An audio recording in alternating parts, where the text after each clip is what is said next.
everyone, and welcome to Money Matters with Shannon Jackson. On today's show, we're focusing on fraud prevention. Fraud has certainly evolved over the years from telemarketing and mail to social media and now artificial intelligence. So, how do you protect yourself? And why is it so important to report it when you have become a victim? Joining me now to talk about all of this, we have Jeff Horncastle, Client Communications Outreach Officer at the Canadian Anti-Fraud Centre. Jeff, thank you for being here today. Hi, Shannon. Happy to be here. Before we get into our discussion, can you tell us a little bit more about the Canadian Anti-Fraud Centre and its role? Yeah, absolutely. So I think, it's so important to understand why you should be reporting to the Canadian Anti-Fraud Centre before you do so. And I think, we always talk about the low reporting rate when it comes to fraud. So we're looking at, the very low reporting rates. And a lot of it has to do with Canadians not knowing what exactly the Canadian Anti-Fraud Centre does. So with that being said, I'll start off by saying we don't investigate directly, but what we do is we central source information. So we gather information across Canada. So anything related to fraud, we accept reports on. We share information with Canadians to protect them from being a victim. So any kind of alerts or fraud awareness or prevention messaging we share. And on top of that, we have the ability to link information together to support investigations, not only in Canada, but internationally as well. And to disrupt crime or fraud with our private sector partners as well. So in a nutshell, that's kind of what the Canadian Anti-Fraud Centre does. There's a lot of value in reporting, and I think we're going to get into that a little more here. Yeah, and that's actually going to start us off because I have some statistics to share with our viewers about raising the awareness regarding frauds and scams. So, from statistics from 2024, the number of reported fraud was a little over 49,000 instances. In 2023, the year before, it was almost 64,000. The number of victims of fraud last year in 2024, almost 35,000 reported. The year before, more like 42,000 reported. And the dollars lost to fraud. This is a big number. Last year, 2024, $638 million. The previous year, $578 million. Now, when I look at these stats, there's a couple things that jump out at me. There seems to be a decrease in the number of instances reported, but obviously another increase in the dollar amounts lost to these scams. Jeff, can you talk a little bit about what these stats are telling us? A few different factors come into play. Like I mentioned, fraud is very underreported. So it's a number, number of reports, victims, is a number that goes up and down typically from year to year. One main factor is the sophistication of fraud now, where we're looking at, our intake unit where it may have taken 10 to 15 minutes for a phone call in the past. Now it could be taking, up to an hour to gather all the important or the pertinent information related to the fraud. So that's one of the main factors. Technology is a huge factor. Payment methods, where we're gathering cryptocurrency payments now, as opposed to more older types of payments that were utilized. So a few different factors come into play, but that's those are the main factors that are contributing to that.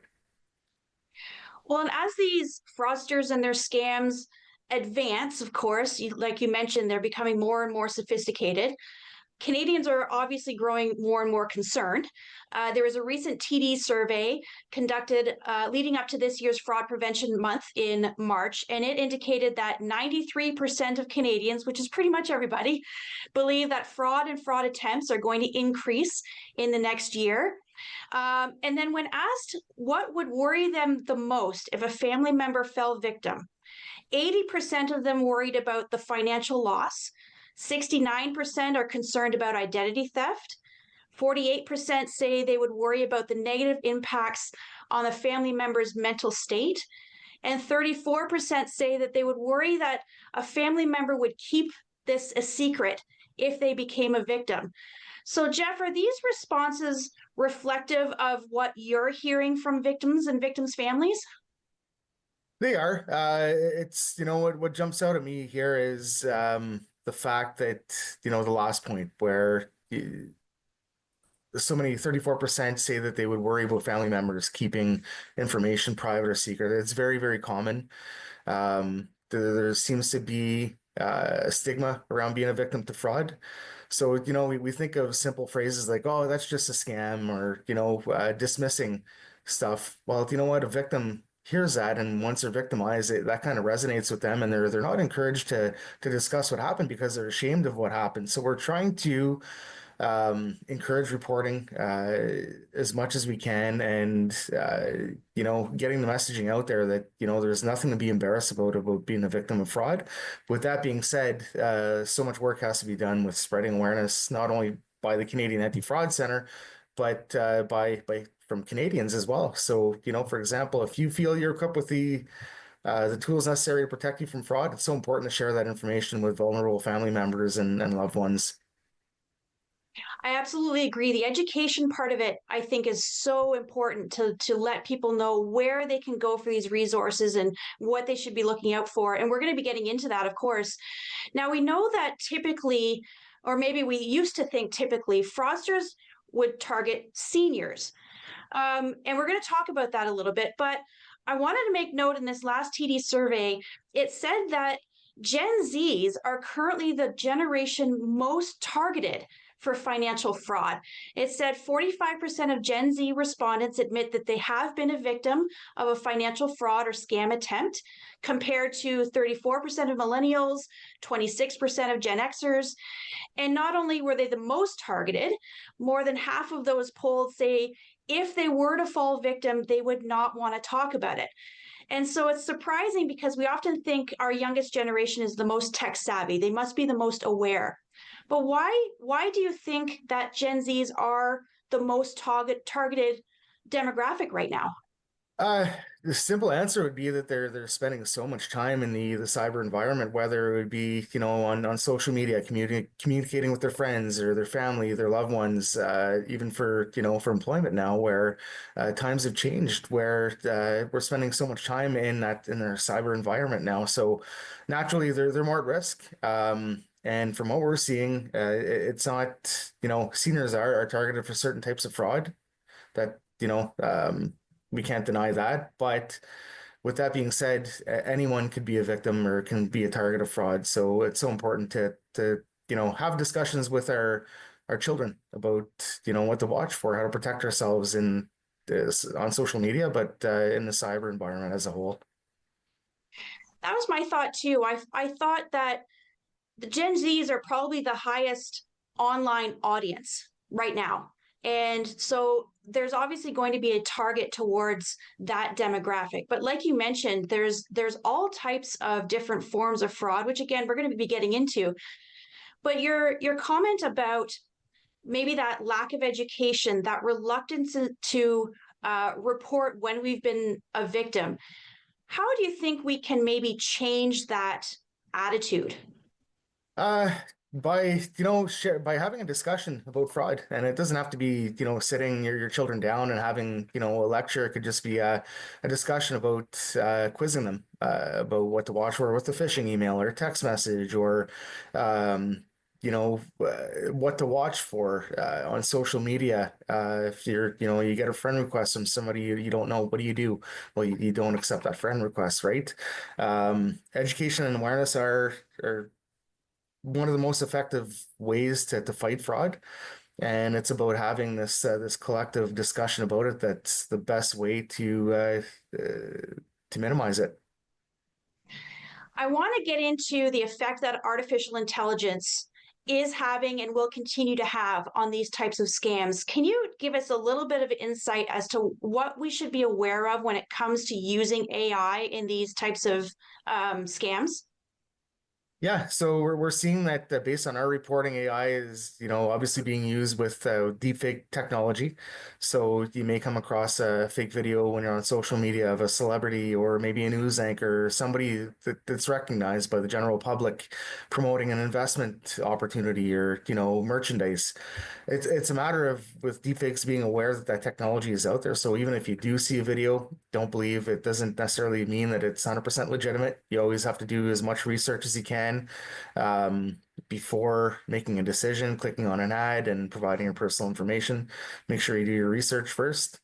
Um, and it's, being used in ways that we're not always aware of to collect data in the background before going in for a phishing campaign or, a spear phishing attack to a business, or it could be, you think you're communicating with somebody online, but it could be a sophisticated bot powered by AI, right? So unfortunately, it's we're still at the beginning of artificial intelligence, and it's just going to continue to evolve. So it's important for us to kind of know what's out there, how it's being utilized, and at the end of the day, the ways we protect ourselves from being a victim don't change.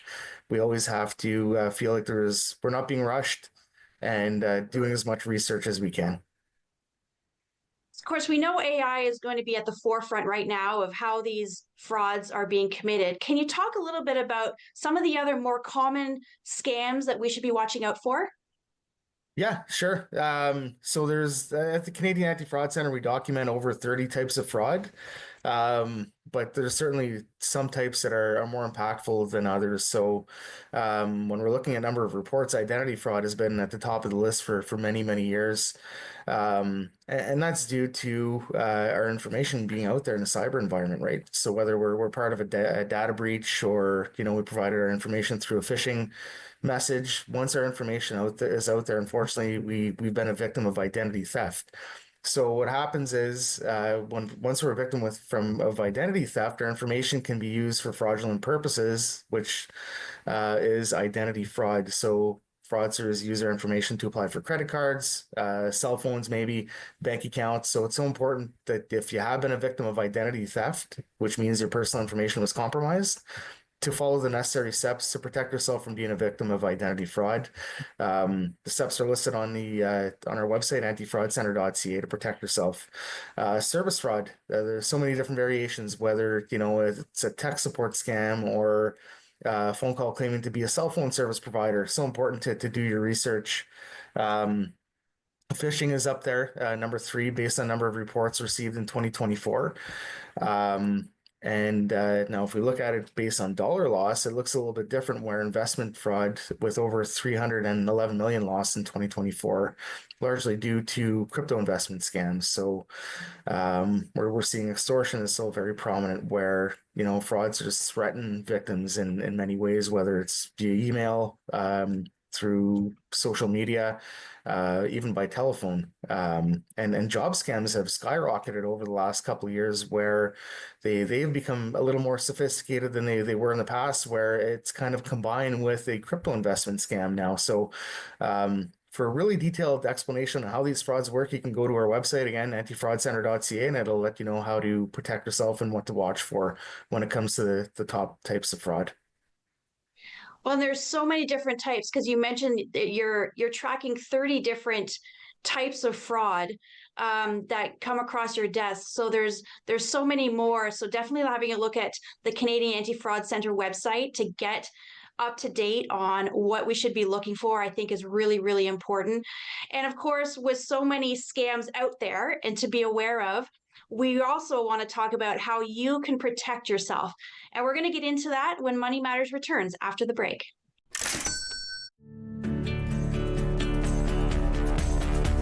This program is brought to you by Rogers Xfinity, connecting you to more of what you love.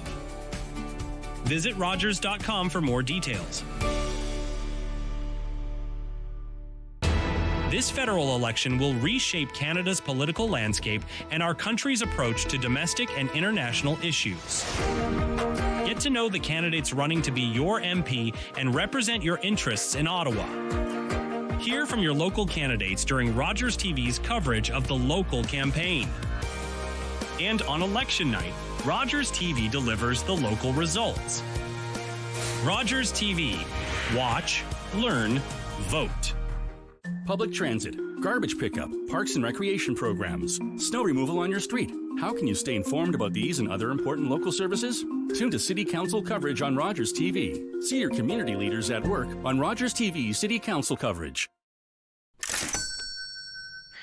Welcome back to Money Matters with Shannon Jackson. Today we're talking about fraud awareness, and joining me to talk about that is Jeff Horncastle, Client and Communications Outreach Officer at the Canadian Anti-Fraud Centre. And Jeff, before the break, we talked about lots of different types of frauds and scams that, of course, are costing Canadians millions, hundreds of millions of dollars, according to statistics. And we also talked about how technology, especially AI, is certainly making fraud easier. I should say easier to commit, definitely more sophisticated than it ever was before. But it isn't just the technology, I think, that these scammers are using. These scammers are real professionals when it comes to what they do. And that's sort of where I want to take the conversation now. Why are these fraudsters so successful in deceiving people and conning people out of their money? They seem to have tools of the trade that they use. Yeah, no, it's a great point because like I mentioned earlier, we document over 30 types of fraud at the Canadian Anti-Fraud Center. So it's so difficult to remember like every, fraud pitch or every fraud type that's out there, right? Like how does one remember that? I think what we need to focus on is what tools are fraudsters using. So if we look at one of the main tools when we're looking at telephone fraud, which is caller ID spoofing, just being aware that technology is out there can protect us from a few different types of fraud. So, for example, we talk about the bank investigator scam, where you may get a phone call claiming to be your financial institution. Being aware that even if your bank's phone number shows up on your call display, it doesn't mean it's a legitimate phone call because they have the ability to manipulate that phone number on your call display. In other words, you want to make sure that you're making the outgoing call. You let them know that you're going to end the call and you're going to call them back. Um, we always see a sense of urgency in all right across the board for all types of fraud. So the fraudsters typically want you to react very quickly, and the reason being is that they don't want to give you time to make an educated decision. They don't want you to have time to discuss it with your family members, your friends, your loved ones, right? We see the victimization with a lot of different types of fraud happens very quickly. When we look at phishing, in most cases, victims realize that they've done something that they probably shouldn't have immediately after doing so. Um, Emotional manipulation is another big one when we look at different types of fraud. So whether it's phone call claiming to be with the grandparent scam or the romance scams, emotional manipulation is very common with fraud as well. Search engine optimization is another common tool that fraudsters use. So, an example would be you're looking for a customer service phone number for a company that you deal with. You open your Google search engine.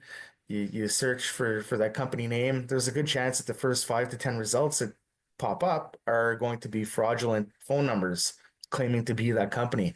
So it's so important again to know that technology is out there, that search engine optimization or sponsored ads, to be able to protect yourself. So always make sure that you're going to the official web page for the company that you're looking for. So um, again, we're looking at, we covered this impersonation over Fraud Prevention Month as well, where fraudsters will, at the end of the day, that all types of fraud are impersonation frauds, but they typically claim that they're government agencies, financial institutions, service providers, even family members or loved ones. So, even if that communication claims to be somebody you may trust, it doesn't mean that it's them. So let's go into prevention. How can our viewers protect themselves from becoming a victim of fraud? Yeah, so like I mentioned, there's always a sense of urgency. So what you want to remember is don't be afraid to say no. Always take as much time as you need to do your research. Don't give out personal information, especially with incoming communications. So whether you're getting a phone call, an email, a text message, even a message on social media, whatever the case may be, you don't give out personal information before you've confirmed who that communication is coming from. So again, if you're getting a phone call, make sure you're always making that outgoing phone call to the official phone number that you find from a reliable source. Be aware of upfront fees. So, whether you're looking for maybe an online loan, you're going through some financial hardship, which fraudsters prey on, vulnerabilities, right? Don't never pay up front. Protect your computer. So like I mentioned, there's so many different ways for fraudsters to get our personal information now that we want to make sure that our devices are protected and secure. Be careful who you share images with. Protect your online accounts. Mm. We're all really good advice, especially on the sort of technology side. So thank you very much for sharing all of that.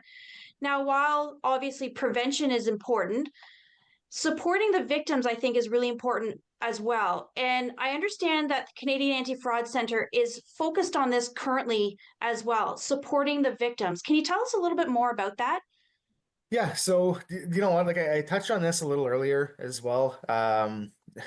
At the end of the day, fraud affects many Canadians every year, causing not only financial losses, but also emotional and psychological harm.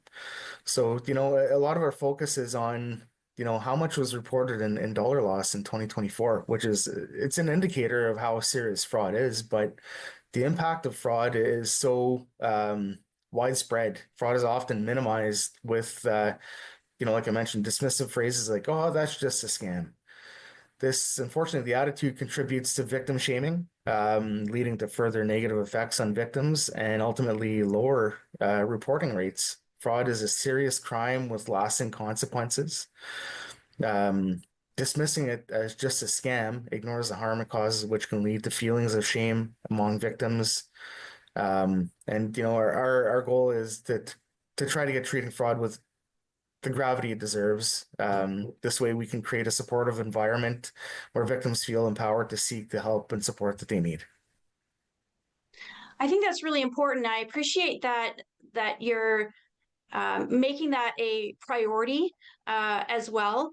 You started to talk a little bit about the effects that these types of frauds and scams have on victims. And you started with the financial loss, which I think is probably the most common one that we think of, is we've lost a lot of money. What are some of the other effects that these scams can have on victims?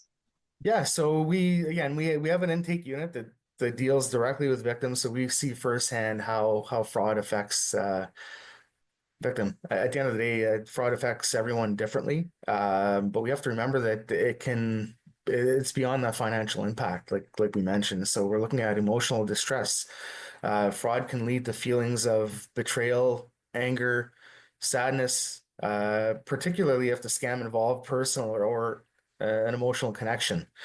It can have long-standing psychological effects. So victims may experience anxiety, depression, post-traumatic stress, or after being defrauded. Social isolation. So shame and embarrassment, which we touched on a couple of times, can make victims withdraw from family and friends, further compounding their distress. And unfortunately, it can cause loss of trust. So many victims struggle to trust others after being scammed, especially if the perpetrator you pose as a trustworthy authority figure or loved one. So it's so crucial to identify that anyone can be a victim of fraud, regardless of their age, education, background. Fraudsters continuously change their methods, making it increasingly difficult to identify fraud in general when it's happening. So by breaking the stigma surrounding fraud victimization, we can encourage victims to come forward and report incidents without fear of judgment. And let's go into the reporting part, because I think we mentioned earlier that the amount of instances reported are really, we estimate, only 5 to 10% of what is actually happening. So what are the reasons why people should be reporting when they become victims? So first of all, very important to report if you have been a victim to your local police. But some of the main reasons it's crucial to report to the Canadian Anti-Fraud Centre, and we're trying to encourage as much as possible, is you know, number one, information could link a number of crimes together in Canada and abroad. Information could progress or complete an investigation. So in other words, it could be the missing piece of the puzzle that we're looking for, that investigators are looking for. Reports show crime trends and allows for crime forecasting, and it helps law enforcement, private and public sector, to learn about the crimes and help with prevention and awareness efforts. So we typically, you know, when we get a report of a new type of fraud or a new twist, as we call it, we typically get an alert out very quickly to be able to protect Canadians from falling victim.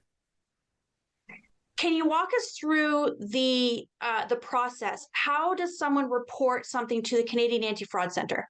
Yeah, so there are two ways to report. You can report online through our fraud reporting system on our website, antifraudcenter.ca.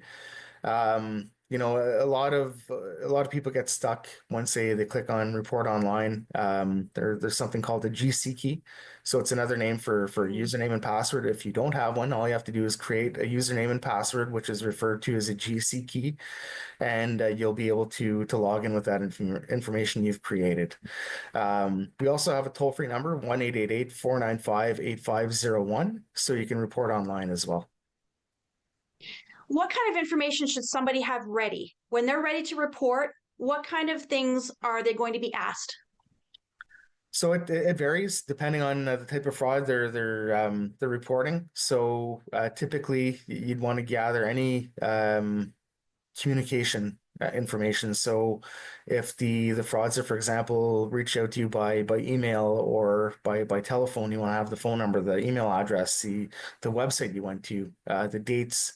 If you've sent payments, you want to gather as much payment information that you have as possible, with dates, transaction numbers, reference numbers if possible. So it kind of varies. Gather as much information as you can.